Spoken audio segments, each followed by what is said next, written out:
I can have everyone's attention, I would like to introduce our next talk. They will be discussing unilateral and equitransitive tilings by equilateral triangles. All right. Hi everyone, I'm Morgan Ascanio. This is Rebekah, Aduddell, and this is Deaton. We worked with Dr. Casey Mann this summer back here, our wonderful mentor, and we'd like to thank Dr. McLeod for moderating and for keeping our REU organized and running, and we'd like to thank Allison for all the organization she's done as well this whole summer. So we are going to talk a lot about triangles, tilings by triangles to be specific. Tilings are a family of closed sets that cover the plane without gaps or overlaps. That's the official definition. These are some fun things to get you thinking about our talk. This is the kind of tiling we're going to deal with, except we didn't get to play around with geckos. This is an Escher drawing you've probably seen before. Not quite a tiling, he missed some spots, but it's super cool. This is a tiling of the hyperbolic plane. We're not going to talk about that because that's intense, but yeah, tilings are super fun. So, some terminology that we need to get established before we talk about our problem. Sides and edges can be synonymous in our daily language. So conformers and vertices, they're not the same for us. So we have a single square tile here, and as you can see, this is the side and this is the corner, just like you'd expect. But what happens is when we put it into a tiling, then we have edges and vertices. So the edge of a tiling is two polygons intersecting. The vertices are three or more polygon tiles intersecting. Equitransitivity is going to be super important later at the very end of our talk. A tiling is equitransitive if any two congruent tiles can be mapped one onto the other by a symmetry of the tiling. Basically, you can find one blue hexagon and the other blue hexagon and move this like tracing paper, and it's just going to slide right up. So the important part about that is that the pattern around each of these hexagons and every other hexagon, but these two ones to help you out, are exactly the same. So any time that we see a hexagon, we're going to see this exact thing right around it. And the same for the triangles. Over here we have a non-equitransitive tiling, because if you wanted to try and move this square to this square, your tracing paper would not match up. That's pretty straightforward. Unilaterality gets a little more tricky, so it means that each edge of the tiling is the side of at most one polygon, sometimes not even one. So if you have two same size triangles here, like this outside line, they have to be kind of disjoints apart to meet unilaterally. However, if you have two different size triangles, they can share a corner here, and then this would be the edge of a tiling, and it's the side of just this polygon. This is non-unilaterality, so we're going to come across a lot of triangles that we're going to be like, you can't share sides, you can't do this, so that's going to be important. So our problem this summer was, how many ways can we tile the plane unilaterally and equitransitively by equilateral triangles? And I'm assuming everyone knows what equilateral means, and we're going to start calling this UE because it gets really long. So the theorem itself that we have proven is that you can only create a UE tiling by equilateral triangles with two or three distinct sizes of triangles, and exactly in these two patterns. So the only thing that changes between these tilings is the ratio of the smallest to the largest. So it's 1/2 of the largest here, it's less than half, but still adds up with the middle one to the largest here. And so we kind of went through this long process this summer. So we started off trying to play around and see, well, is there any other way you can tile the plane this UE manner with two or three sizes? And we were able to consistently prove, no, you can't tile it another way.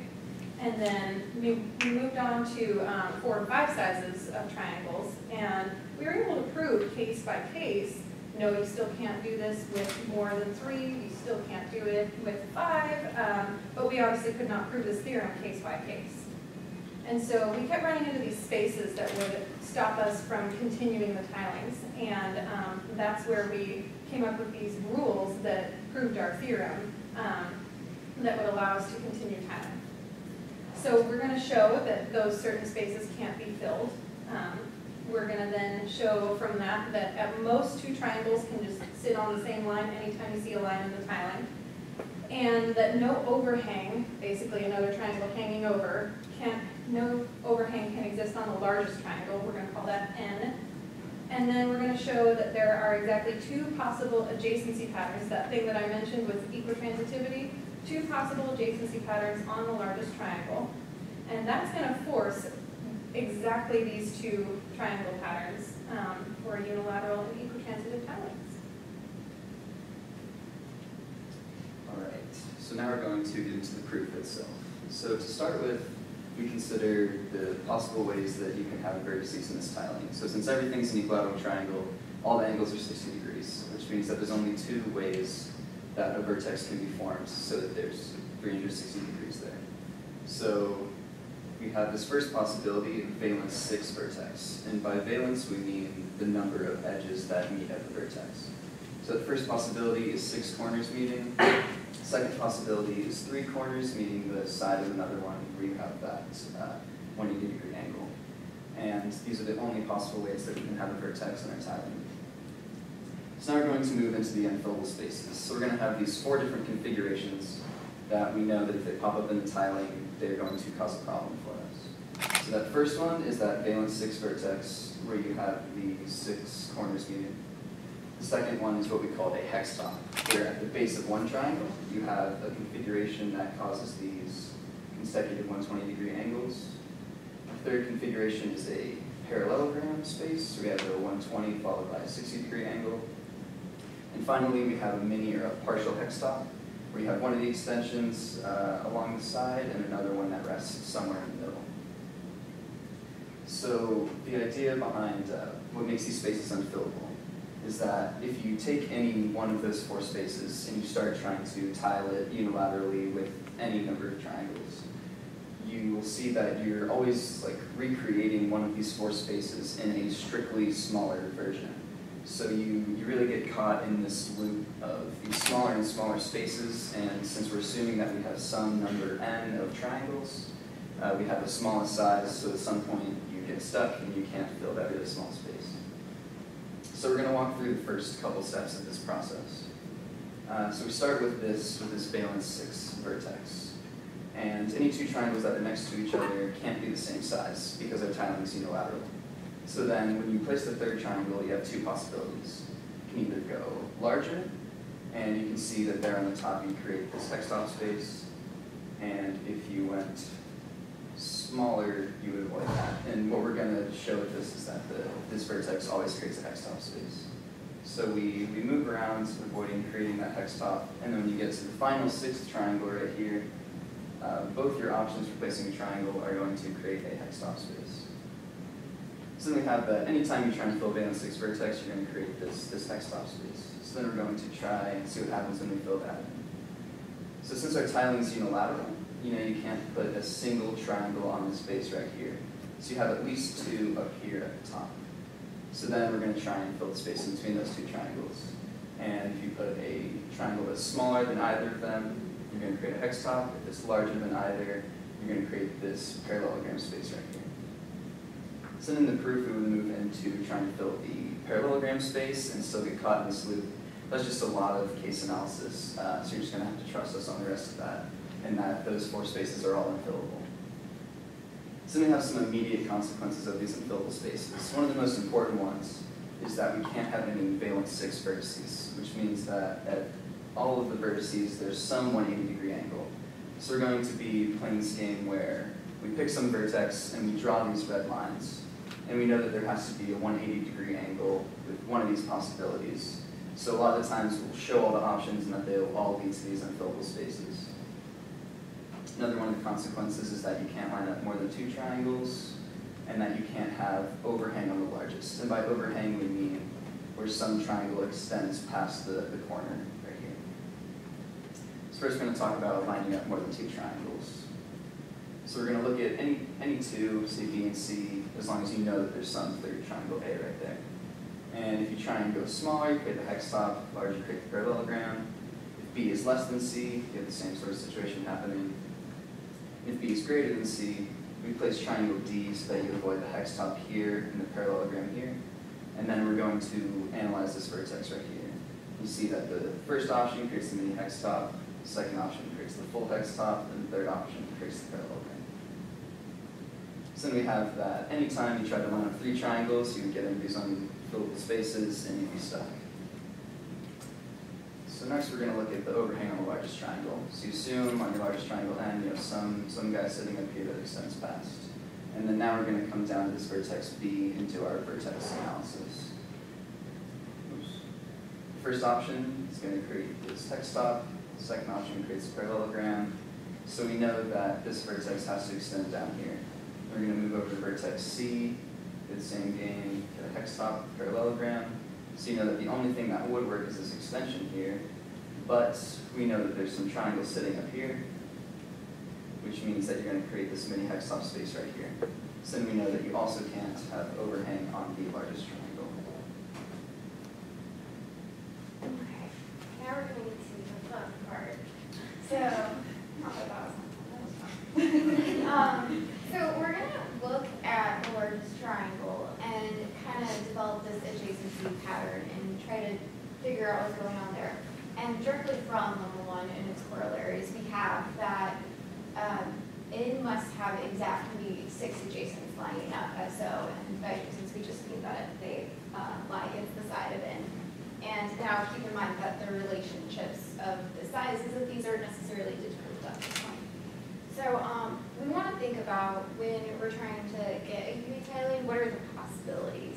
And in order to kind of like figure out what things would look like, we want to look at what lies adjacent to n's adjacent. So for example, we have A and B up here, what would kind of go up there in that n space. And then the second thing we want to look at is the size relationships of n's adjacents. And this just means like if you look at the size relationship between these two highlighted tiles, what does that imply about the next two? And what does that imply about these two? And so now we have this lemma that for the first part, when we're looking at the adjacents of n's adjacents, what lies at the vertices of n, it's exactly one tile that lines up against the edges created by A, B, C, D, and the F. And to prove that, it's pretty simple. We first want to show that there can be no overhang on either A or B. And the second thing we want to show is 2 distinct tiles cannot lie adjacent to A and B as such. And so the first one is just suppose that there is overhang, and immediately you see this creates a hex top space, and that's bad, because at that point we can't continue tiling. And so then the next part is, if we have 2 tiles lying adjacent to A and B, and we have a few different cases. So the first I would like to point out that we cannot have x equal to A up here. And the reason is this is not unilateral, so that's not a case we have to consider. The second case is where x is larger than A, and the other case is where x is smaller than A, but this is just a reflection of the previous case, so we're only going to deal with this case. And what we end up doing is look at vertex B, and we see that by an extension of that line, this creates a parallelogram space, so we cannot continue tiling. And the next option is also downward, but that also creates a parallelogram space. So at this point, we have that exactly one triangle has to line up as such to its adjacents. Okay. So now this is a little complicated to explain, but once you get it, it's easy to see. And what we want to think about are the size relationships of its adjacents. And we're going to use a sort of wraparound argument, as I explained before, to look at what the sizes of these two imply about the sizes of those two, and what that implies about the sizes of these two. And first, we're going to look at these tiles as proportions of n. So we're going to kind of treat in side length as 1, and so we'll have alpha plus mu equal to 1 equals beta plus gamma, which is equal to 1, and beta plus sigma, which is equal to 1. And so now, of course, recall that n is the largest size tile, and exactly one tile is adjacent to n's adjacents. And so these following relations must hold. And just to give an example, if you have alpha and beta, since n has to be precisely less than or equal to n, alpha plus beta has to be less than or equal to 1. And so clearly we can have a tile of the same size lining up around and the proportion would be half of n. And so what if we start with just one tile and we say, okay, the proportion is one half, and so what does this imply about the remaining adjacents? And immediately we can see that this forces this next tile here to be 1/2. And there's two possibilities here. The next one is that the two lining up on this side could both be 1/2, or beta could be less than 1/2 and gamma could be greater than 1/2.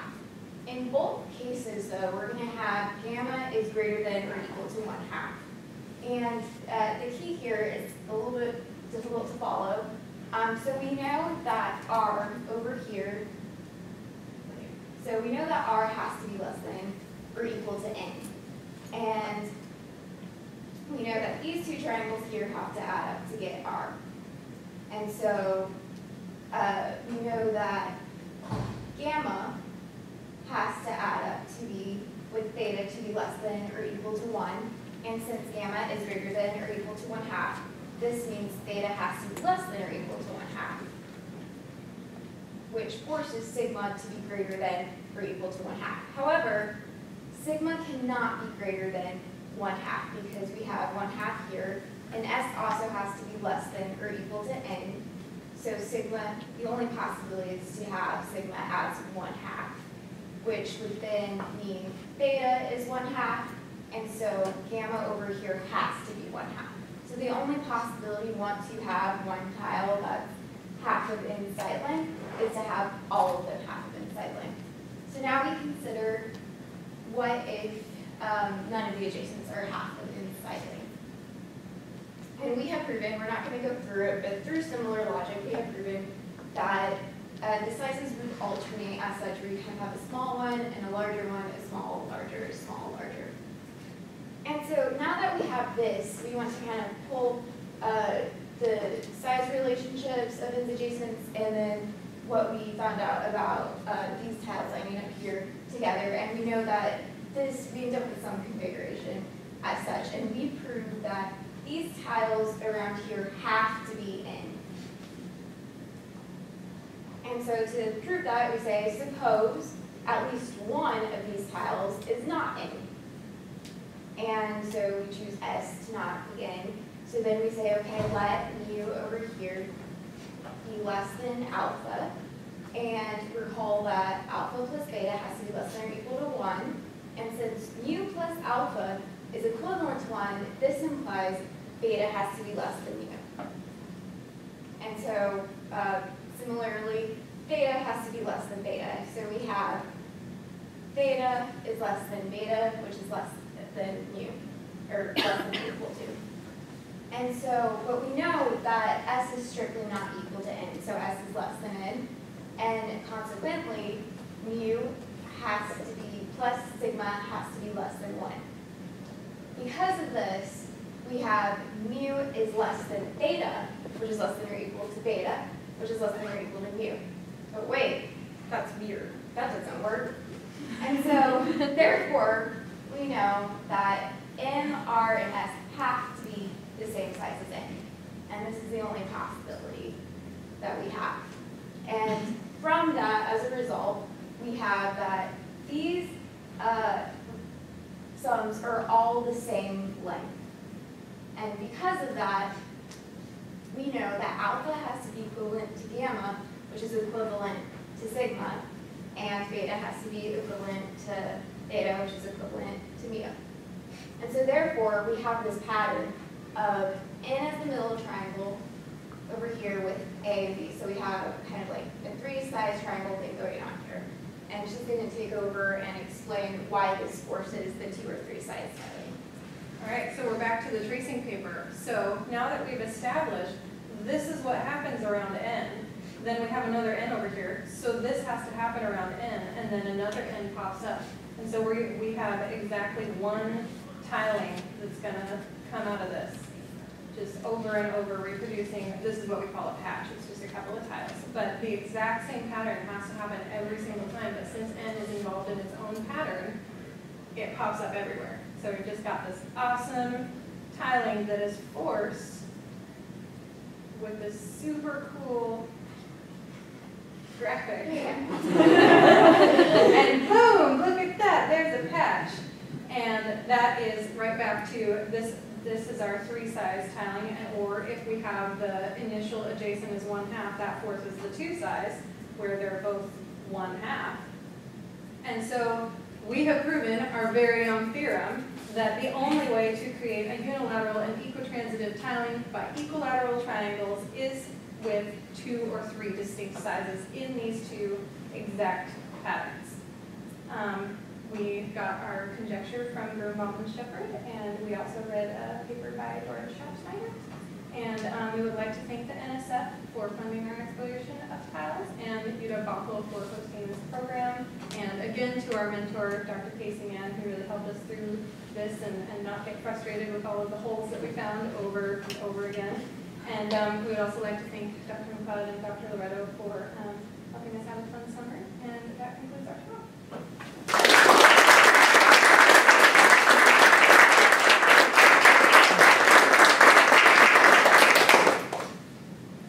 Questions?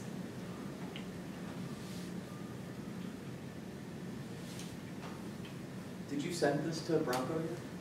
Not yet. We are still working on the paper itself because remember all those times that we were like, this argument's really long. It's really long. Yeah. The unfillable spaces is what, 9 pages in my time? It's very long. You should send it to Hilla. We're working on it. Cool. Yep. Can I ask another, like, I feel terrible asking this. How did you do that last slide where the tile was like laying over itself and the regions were This becoming kid. darker? Yeah. This kid, Illustrator, man. Illustrator? Adobe Illustrator is magic. This is basically the same slide repeated with different images, but You just take that where it's highlighted each time that patch, and then you save a copy of the same thing, and you make the everything else make it okay, and then you just overlay it. she said it took her like 10 minutes this morning. Really? Mind you, we have been friends with Illustrator all summer. We're really good at it now. That's cool. Right? Triangle is fun. Triangle and Does anyone have a last question? If you go back to that real quick, the super Yeah. cool thing. whenever I look at that, I see that it's almost like 3 parallelograms are meeting at the center of your central triangle. Whoa. Sorry. And you see like there's 3 different parallelograms. Did that ever like occur to you guys or kick any part of the argument? There are so many patterns that kind of come up when you're looking at tilings, and it's kind of interesting to look at the patterns like that. No, we did not actually use that though. Where is it? Oh, let's see. Well, triangle in the middle. Smaller triangle. Yeah. Okay. Yeah, that's insane. Yeah, we would not venture to argue this is the only way to prove this, that's for sure. But